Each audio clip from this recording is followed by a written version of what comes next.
Good morning all of you, welcome back. देखो last class में हमने एक चैप्टर स्टार्ट किया था, that is chapter number 7 employment. आज हम उसका पार्ट 2 पढ़ने वाले हैं। देखो लास्ट टॉपिक जो हमने लास्ट क्लास में डिस्कस किया था वो था कैजुअलाइजेशन, एक इनफॉर्मलाइजेशन। आज अपन पढ़ेंगे दो सेक्टर के बारे में, एक होता है बेटा फॉर्मल सेक्टर वर्कर के बारे में और एक पढ़ेंगे इनफॉर्मल सेक्टर के बारे में। अगर मैं आपको पहले मीनिंग बताऊँ ना, फॉर्मल सेक्टर और इनफॉर्मल सेक्टर का क्या मीनिंग होता है, आज सोच के देखो। आप अपने से किसी बड़े से बात करते हो या अपने स्कूल के टीचर से बात करते हो या अपने स्कूल के प्रिंसिपल से बात करते हो, आप बहुत ही डिसिप्लिन मैनर में बात करते हो। That is called formal way, that is called formal way of communication. लेकिन वही अगर आप अपने किसी फ्रेंड से बात कर रहे हो या किसी कज़न से बात कर रहे हो तो आप काफ़ी इनफॉर्मल वे में कम्युनिकेट करते हो कि हाँ जो आपको सूटेबल आप वैसी बातें कर सकते हो। बट तो ऐसा ही कुछ यहाँ पर होता है। एक तो होता है बेटा फॉर्मल सेक्टर वर्कर, एक होता है इनफॉर्मल सेक्टर वर्कर। हम बात करेंगे पहले किसकी बेटा, फॉर्मल सेक्टर वर्कर की। तो मैं बताता हूँ, it refers to the organise sector. इसको क्या बोला गया है बेटा, ऑर्गेनाइज सेक्टर, कि ये सर प्रॉपर मैनर में काम करता है, यहाँ पे हर एक काम बहुत ही प्रॉपर तरीके से कैरी आउट होता है। That is it is refers to the organise sector. अब फॉर्मल सेक्टर में कौन कौन आता है, it includes all the public as well as private establishment which are having 10 और मोर वर्कर्स। इस सेक्टर में वो सारी public as well as private companies आती है जिसमें 10 या 10 से ज्यादा वर्कर्स हो। तो मैंने 2 पॉइंट बताया आपको। पहले बात कर रहे हैं किसकी, फॉर्मल सेक्टर की। तो मैंने क्या बताया बच्चों, आपको क्या बोला गया है, इसको ऑर्गेनाइज सेक्टर भी बोला गया है। तो पहला पॉइंट कि it refers to the organise sector. दूसरा point, it includes public as well as private which hire 10 और मोर वर्कर्स। वो सारी public as well as private company जो 10 या 10 से ज़्यादा वर्कर्स हायर करती है, वो कहाँ आती है बेटा, फॉर्मल सेक्टर के अंदर। नेक्स्ट बोला, workers of this sector are entitled to social securities benefit. ये मैंने ऑलरेडी बता दिया है कि फॉर्मल सेक्टर के वर्कर्स को सोशल सिक्योरिटी बेनिफिट मिलता है। मतलब इनका पीएफ कटता है, ईएसआई कटता है, इनको पेंशन का बेनिफिट मिलता है, ये सारे के सारे बेनिफिट इनको मिलते हैं। तो 3 पॉइंट। पहला पॉइंट क्या बोला कि सारी किस में कवर होते हैं, ऑर्गेनाइज सेक्टर में। दूसरा, ये किस कौन कौन आता है सर, वो सारी public as well as private जिसमें 10 या 10 से ज्यादा वर्कर्स हैं। तीसरा, सर इस सेक्टर के वर्कर्स को सोशल सिक्योरिटी का बेनिफिट मिलता है। Fourth, workers of these sectors are protected by labour law. ये लेबर लॉ कि सर इस सेक्टर के वर्कर्स को साथ चीट करना इतना आसान नहीं है, क्योंकि सर इनके लिए कौन सा कोड अवेलेबल है, लेबर कोड। दैट इज इनको लेबर लॉ प्रोटेक्ट करता है। तो workers of these sectors are protected by labour law, कि सर इनके लिए कौन बैठा है, लेबर कोड अवेलेबल है। तो 4 पॉइंट। पहला क्या बोला सर कि ऑर्गेनाइज सेक्टर है। दूसरा क्या बोला, वो सारी पब्लिक और प्राइवेट कंपनी जिसमें आती है जिसमें 10 या 10 से ज्यादा वर्कर अपन हायर करते हैं। तीसरा, इस सेक्टर के वर्कर को सोशल सिक्योरिटी का बेनिफिट मिलता है। इस सेक्टर के वर्कर को कौन प्रोटेक्ट कर रहा है बेटा, लेबर लॉ प्रोटेक्ट करता है। और इस सेक्टर के वर्कर्स को हम और क्या बोलते हैं, हम इनको बोलते हैं फॉर्मल सेक्टर वर्कर्स। क्या बोलते हैं बेटा, फॉर्मल सेक्टर वर्कर्स। देखो फॉर्मल सेक्टर अगर आपको आया ना तो इनफॉर्मल तुरंत आ जाएगा, अपने आप ही आ जाएगा। तो पहले मैं फॉर्मल की बात कर लेता हूँ। क्या क्या बताया बेटा मैंने, it refers to the organise sector. क्या बोला सर कि ऑर्गेनाइज सेक्टर है। दूसरा बोला, it includes both public as well as private which are hiring 10 और मोर वर्कर्स। सर वो पब्लिक और प्राइवेट दोनों आएंगे जिसमें 10 या 10 से ज्यादा वर्कर है। तीसरा मैंने बोला कि सर इस सेक्टर के वर्कर को सोशल सिक्योरिटी का बेनिफिट मिलता है। सर इस सेक्टर के वर्कर को लेबर लॉ प्रोटेक्ट करता है। और इन वर्कर्स को हम क्या बोलते हैं बेटा, फॉर्मल सेक्टर वर्कर्स। तो आई होप आपको ये 5 पॉइंट आए होंगे किसके बारे में बेटा, फॉर्मल सेक्टर वर्कर के बारे में। 9 हम लोग बात करेंगे बेटा किसकी, इनफॉर्मल सेक्टर की। तो बेटा इसको क्या बोलते हैं हम, अनऑर्गेनाइज्ड सेक्टर। क्या बोलते हैं बेटा इसको हम, अनऑर्गेनाइज्ड सेक्टर। तो इसको बोला जाता है बेटा अनऑर्गेनाइज्ड सेक्टर। यहाँ पे कौन सी कंपनी आती है, यहाँ पर केवल प्राइवेट कंपनी है। वहाँ पे पब्लिक और प्राइवेट दोनों थी, इसमें 10 या 10 से ज्यादा वर्कर है। यहाँ पे वही प्राइवेट कंपनी आएगी जिसमें 10 से कम वर्कर है। It include the private establishment which are having less than 10 workers. यहाँ थे public as well as private having 10 और मोर देन 10, यहाँ थे लेस देन 10, ठीक है। तो कौन सा कवर होगा बेटा? Informal sector. इस सेक्टर के वर्कर्स को सोशल सिक्योरिटी का बेनिफिट नहीं मिलता, लेबर लॉ प्रोटेक्ट नहीं करता, और हमारी कंट्री के अंदर 90% वर्कफोर्स को कौन से सेक्टर में काम मिल रखा है बेटा? Informal sector. लगभग 90% वर्कफोर्स कौन से सेक्टर में इन्वॉल्व है बेटा? इनफॉर्मल सेक्टर में इन्वॉल्व है। तो अपन ने बड़ी अच्छी टॉपिक पढ़ी, कौन सी बेटा? Formal sector as well as informal sector. तो आई होप आपको क्लियर हुआ होगा। फॉर्मल को क्या बोलते हैं बेटा अपन? Organise sector. इसमें public as well as private आती है, इसमें 10 या 10 से ज़्यादा वर्कर हम हायर करते हैं। इस सेक्टर के वर्कर को सोशल सिक्योरिटी का बेनिफिट मिलता है, लेबर लॉ प्रोटेक्ट करता है। इनको और क्या बोलते हैं बेटा अपन? Formal sector workers. यहाँ अगर मैं बात करूँ तो क्या बोला गया बेटा इसको? Unorganise sector. यहाँ पर वो प्राइवेट कंपनी आएगी जिसमें लेस देन 10 वर्कर है, सोशल सिक्योरिटी का बेनिफिट नहीं मिलता, लेबर लॉ प्रोटेक्ट नहीं करता, और 90% लोगों को इन्होंने क्या दे रखा है? एम्प्लॉयमेंट दे रखा है। तो आया बेटा आपको। अब हम बात करेंगे अनएम्प्लॉयमेंट की।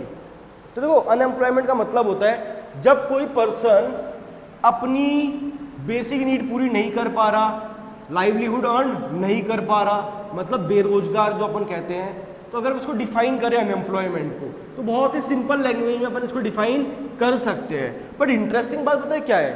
अपन जो पढ़ने वाले हैं ना, अपन पढ़ेंगे इंटरेस्टिंग सा टॉपिक, वो है टाइप्स ऑफ अनएम्प्लॉयमेंट।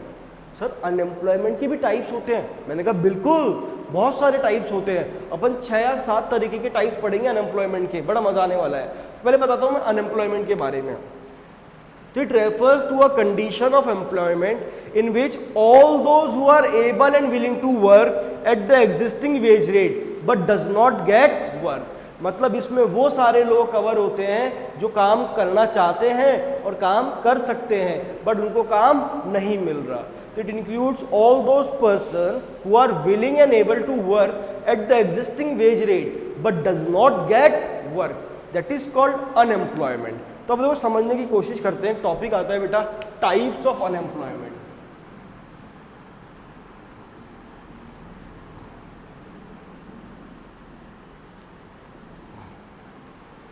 तो इसमें पहला आता है बेटा डिस्गाइज्ड अनएम्प्लॉयमेंट।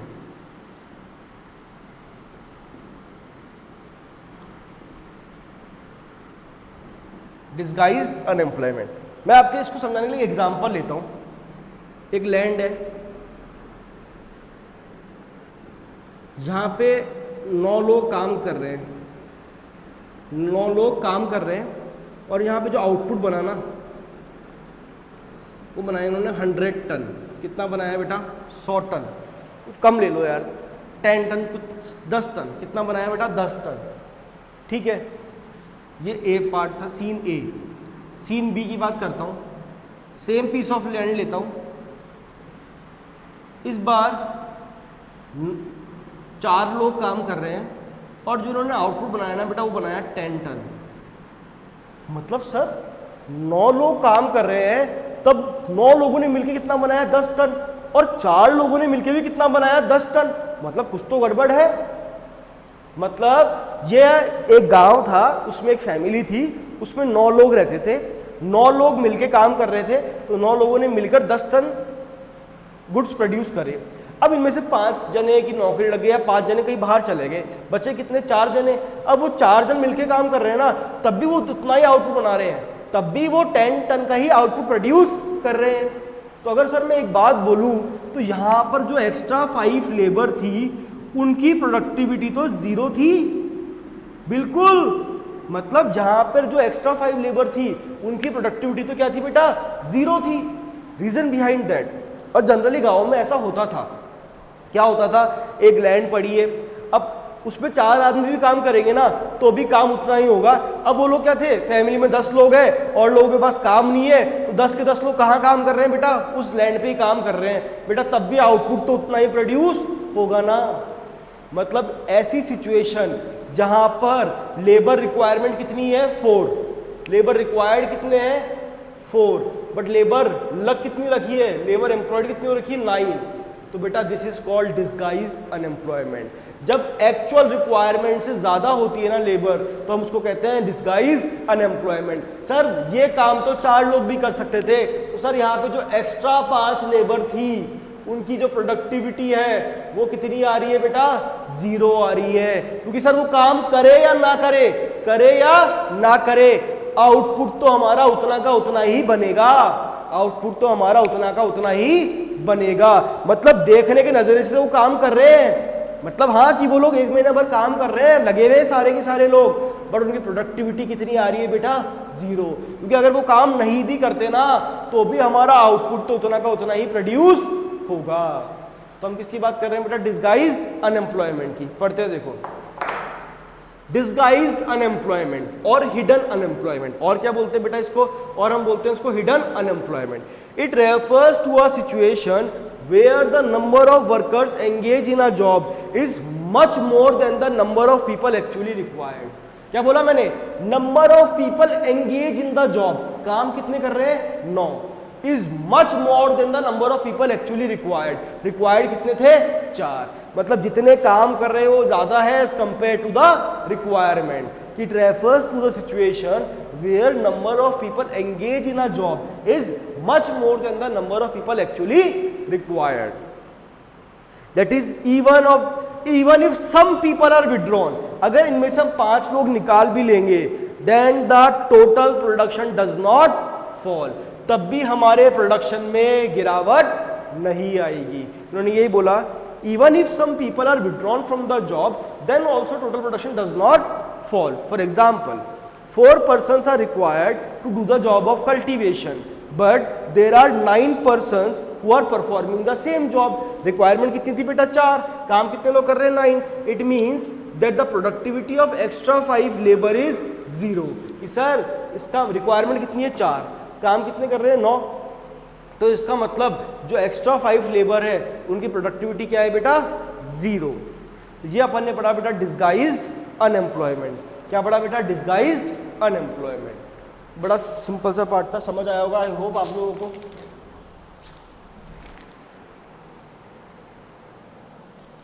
एक मिनट, ठीक है, नेक्स्ट पढ़ते हैं बेटा अपन।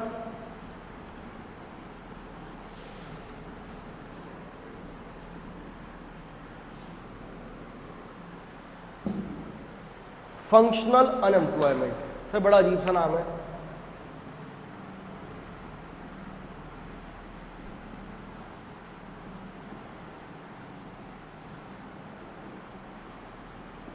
Functional unemployment.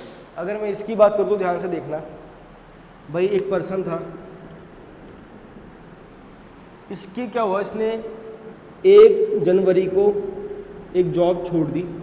1 जनवरी 2020 को इसने जॉब छोड़ी, लीव करी जॉब, ठीक है, छोड़ दी।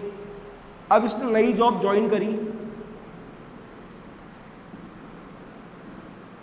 इसने नई जॉब ज्वाइन करी बेटा, ये मान लो इसने जॉब करी 1 अप्रैल 2020 को इसने नई जॉब ज्वाइन कर ली, ठीक है। तो मुझे बताओ, अगर मैं 2020 की बात करूं तो क्या ये पूरे साल 2020 में कहीं पर अनएम्प्लॉयड रहा है क्या? आपने देखा सर काम तो कर रहा है, अनएम्प्लॉयड कैसे? मैंने कहा ध्यान से देखना, इसने 1 जनवरी को एक जॉब छोड़ी थी और नई जॉब ज्वाइन कब करी? 1 अप्रैल को। तो सर जनवरी, फरवरी और मार्च, सर अगर ये 3 महीने की बात करूं, सर ये 3 महीने क्या था? अनएम्प्लॉयड था। क्या था बेटा? अनएम्प्लॉयड था। That is called functional unemployment. ये ऐसा अनएम्प्लॉयड है जब कब अकर होता है? जब भी कोई पर्सन एक जॉब को छोड़ता है और दूसरी जॉब को ज्वाइन करता है, उसके बीच का जो टाइम पीरियड होता है, उस टाइम पीरियड की अगर हम बात करें तो उसको हम बोलते हैं बेटा फंक्शनल अनएम्प्लॉयमेंट। जब कोई पर्सन एक जॉब छोड़ता है और दूसरी जॉब को ज्वाइन करता है, उसके बीच का जो टाइम पीरियड है उसको हम क्या बोलते हैं बेटा? Functional unemployment. और जनरली देखो ऐसा क्यों होता है, जब कोई पर्सन या तो अपनी जॉब को चेंज कर रहा होता है या किसी पर्सन का माइग्रेशन हो जाता है, ट्रांसफर हो जाता है, जनरली तभी अकर होता है कौन सा बेटा? Functional unemployment. तो बात करते हैं फंक्शनल अनएम्प्लॉयमेंट। इसको और क्या बोलते हैं अपन? Temporary unemployment. पढ़ते हैं, देखो, it refers to the unemployment which exist during the period when workers leave one job and join the other. It occurs during the period when workers leave one job and join the other. That is when people are moving or changing occupations. तब क्या कर होता है बेटा? Functional unemployment. तो I hope आपको ये भी आया होगा. कौन सा बेटा? Functional unemployment.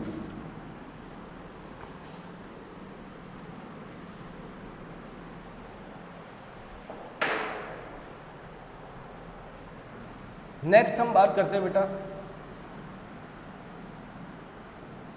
सीजनल अनएम्प्लॉयमेंट की. नेक्स्ट हम बात करेंगे बेटा किसकी?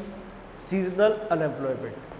देखो ये बहुत ही आसान है. ऐसे लोग जो साल में जब सीज़न आता है ना तब उनका काम चलता है, जब सीज़न नहीं होगा तो वो क्या रहेंगे? अनएम्प्लॉयड रहेंगे. वो किस में कवर होते हैं बेटा? Seasonal unemployment. For example farmers ले लो भाई. जब लग रहा है कि हाँ बारिश खेती करनी है, खेती ऐसा नहीं है कि 12 महीने होती है, खेती 3 महीने होती है, साल में 6 महीने होती है, 9 महीने होती है, पूरे 12 महीने खेती नहीं चलती. चाहे दिवाली, जैसे कोई आदमी है वो शॉप लगाता है, दिवाली आएगी तो पटाखे की लगा लिया, संक्रांत आएगी तो पतंगों की लगा ली, और क्या राखी आएगी तो राखियों की लगा ली, और होली आती है तो कलर्स की लगा ली. तो बेटा वो कौन सी जॉब में इन्वॉल्व है? वो इन्वॉल्व है सीजनल जॉब के अंदर. कि जब जनवरी का मंथ रहेगा ना उसके पास काम रहेगा, दिवाली वाला मंथ रहेगा उसके पास काम रहेगा, राखी वाला मंथ रहेगा काम रहेगा, होली वाला मंथ रहेगा काम रहेगा. बट अगर मैं बात करूं बाकी टाइम की, उस टाइम वो क्या है बेटा? अनएम्प्लॉयड है. तो ये भी किसका एग्जांपल है? Seasonal unemployment. तुम शादियों की बात कर लो. जब शादियों का सीजन होता है ना तो मैरिज गार्डन चलते हैं, केटरिंग वाले का काम चलता है, द इवेंट वाले का काम चलता है. लेकिन जब ये सीजन नहीं होता तो वो लोग क्या रहते हैं? अनएम्प्लॉयड रहते हैं. तो ये भी किसका एग्जांपल है बेटा? सीजनल अनएम्प्लॉयमेंट का. मतलब during the year of 12 months कुछ टाइम इनके पास काम रहता है, कुछ टाइम इनके पास काम नहीं रहता, just because off season. Peak season है तो काम रहेगा, सीजन लीन है, डाउन है तो काम नहीं रहेगा. तो हम बात करते हैं बेटा किसकी? सीजनल अनएम्प्लॉयमेंट की. पढ़ते हैं, देखो. It refers to a situation in which people are unemployed during few months. People are unemployed during few months, that is off season, due to their seasonal work, just because of their seasonal work. In other words, it is a type of unemployment which occurs at the certain season of the year. ऐसा unemployment जो साल में कभी कभी अकर होता है, certain seasons में occur होता है, that is called seasonal unemployment. For example industries where demand, production, employment are seasonal such as. अब एग्जाम्पल देखना, टूरिज्म सेक्टर. बेटा बिल्कुल गोवा देखना, गोवा में जब दिसंबर जनवरी आता है ना, नवंबर दिसंबर, तो पीक सीजन रहता है. लेकिन उसके अलावा अगर हम बात करें तो वहाँ पे सीजन क्या रहता है? बहुत ही डाउन रहता है. फार्मिंग, सीजनल वर्कर्स, ये सब किसका एग्जाम्पल है बेटा? सीजनल अनएम्प्लॉयमेंट का. तो बहुत ही सिंपल सी बात करिए अपन ने. 1 मिनट देता हूँ मुझे. तो अपन ने तीसरा पढ़ा बेटा सीजनल अनएम्प्लॉयमेंट. तो देखो कौन कौन से पढ़ लिए अपन ने? डिस्गाइज्ड, फंक्शनल और सीजनल. नेक्स्ट आता है बेटा ओपन अनएम्प्लॉयमेंट.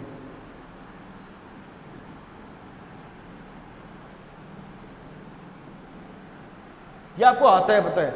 सिंपल सी अगर मैं बात करूँ ना, कोई भी ऐसा पर्सन जो काम करना चाहता है और काम कर सकता है बट उसको काम नहीं मिल रहा, that is cover under open employment.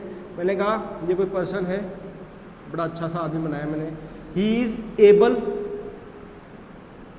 And willing to do work. ये काम कर भी सकता है और काम करना भी चाहता है.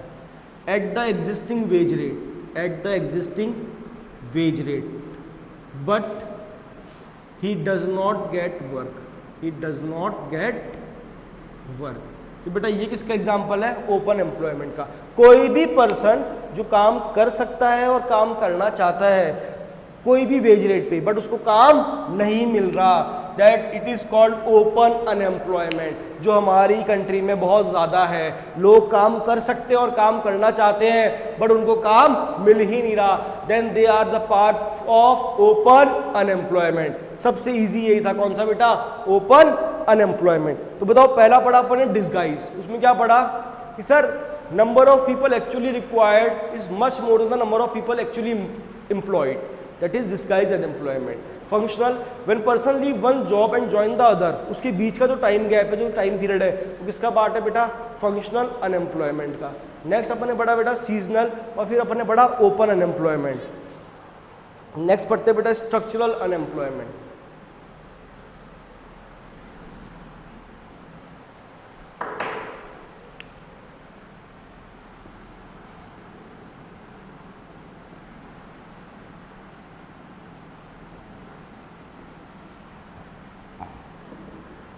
नेक्स्ट हम पढ़ने वाले बेटा कौन सा? Structural unemployment. अगर मैं स्ट्रक्चरल अनएम्प्लॉयमेंट की बात करूं तो मैं बताता हूं आपको, ऐसा एम्प्लॉयमेंट जो अकर हो रहा है मिसमैच के कारण। सर मिसमैच के कारण, सुनना ध्यान से, देखो हमारी 100 लेबर अवेलेबल है, मेरे को 100 लेबर की रिक्वायरमेंट है, बट मुझे 100 वो चाहिए इंजीनियर्स चाहिए, मतलब मुझे साइंस फील्ड के बंदे चाहिए, मुझे आईटी के, साइंस के, इंजीनियर, इन बंदों की रिक्वायरमेंट है, जॉब रिक्वायरमेंट। और लोग अनएम्प्लॉयड है भी, लोग बेरोजगार भी है, 100 लोग अनएम्प्लॉयड भी है, बट ये 100 लोग है कॉमर्स सेक्टर से, 100 लोग है कॉमर्स सेक्टर से, अकाउंट सेक्टर से, मतलब कंट्री में 100 लोगों की रिक्वायरमेंट है और 100 लोग बेरोजगार ही पड़े हैं। बट ये बताओ क्या ये 100 लोग यहां पर जॉब कर सकते हैं क्या? सर रिक्वायरमेंट है 100 लोगों की और 100 लोग बेरोजगार भी है, बट जो रिक्वायरमेंट है वो रिक्वायरमेंट है आईटी के बंदों की, साइंस वाले, इंजीनियर के बंदों की और जो अवेलेबल है वो है कॉमर्स के, अकाउंट्स वाली फील्ड के बंदे। क्या ये लोग यहां पर जॉब कर सकते हैं क्या? नहीं, क्योंकि सर जो स्किल्स इनको चाहिए वो स्किल्स इनके पास नहीं है, और जो स्किल्स इनके पास है वो स्किल्स इनको नहीं चाहिए। It occurs just because of mismatch. क्या मैं सिंपली बोलूं, आपकी स्कूल में इंग्लिश के टीचर की वैकेंसी है, ठीक है, बट मैं अनएम्प्लॉयड हूं, मैं जॉब के लिए आया, मुझे इकोनॉमिक्स आती है, उन्होंने मुझे बोला कि सर हम आपको जॉब पे रख लेंगे क्या? ऑलरेडी इको का टीचर है, रिक्वायरमेंट है इंग्लिश के टीचर की, बट मुझे इको आती है, वो मुझे जॉब पर नहीं रखेंगे, क्योंकि उनको जो रिक्वायरमेंट है वो रिक्वायरमेंट में फुलफिल नहीं कर सकता। हम दोनों की रिक्वायरमेंट क्या हो रही है बेटा? मिसमैच हो रही है। That is called structural unemployment. पढ़ना ध्यान से। It refers to the type of unemployment which is caused by mismatch, which is caused by mismatch between the skills that workers in the economy can offer. ये कुछ और skills offer कर रहा है and the skills demanded by the employer, but employer को कोई और skills चाहिए। तो कौन सा अनएम्प्लॉयमेंट होता है बेटा? Generally structural unemployment. It is, और जनरली किस कारण से होता है ये? It is generally often brought by the technology upgradation, technology upgrade होने के कारण that makes a job skills of many workers obsolete. और इस कारण से होता क्या है बेटा? बहुत सारे वर्कर्स की जो जॉब स्किल्स है वो ऑब्सोलीट हो जाती है। टेक्नोलॉजी अपग्रेडेशन के कारण भी ये चीज़ अराइज होती है। कौन सी बेटा? Structural unemployment. तो पहले अपन ने पढ़ा डिस्गाइज्ड अनएम्प्लॉयमेंट, नेक्स्ट अपन ने पढ़ा बेटा कौन सा? क्या था बेटा वो? फंक्शनल अनएम्प्लॉयमेंट, सीजनल, ओपन और स्ट्रक्चरल। तो अपन ने 5 टाइप्स ऑफ अनएम्प्लॉयमेंट पढ़े। आई होप आपको यहाँ तक का पार्ट आया होगा। आज आप यहाँ तक के पार्ट को पढ़ना, नेक्स्ट क्लास में हम कोशिश करेंगे इस चैप्टर को ख़त्म करने की। पहले 2 टाइप्स और बचे हैं वो पढ़ेंगे, उन 2 टाइप्स को पढ़ने के बाद इस चैप्टर को आगे कंटिन्यू करेंगे और हमारी कोशिश रहेगी चैप्टर फिनिश हो जाए। तब तक के लिए thank you all of you. Please पढ़ना, और अगर इसकी PDF ना हो तो मुझे व्हाट्सएप करके आप मंगा सकते हो, ठीक है बेटा। और वीडियो जनरली बहुत कम बच्चे देख रहे हैं, जो भी देख रहे हैं अगर कुछ समझ नहीं आ रहा तो आप मुझे बोल सकते हो इंस्टेड ऑफ मेकिंग कमेंट्स, ठीक है बेटा। तो कोई पार्ट समझ नहीं आया, आप लोगों के लिए बनाई जा रही है वीडियो, कुछ समझ नहीं आता, कोई प्रॉब्लम है तो मुझे आप बता सकते हो directly. Thank you all of you.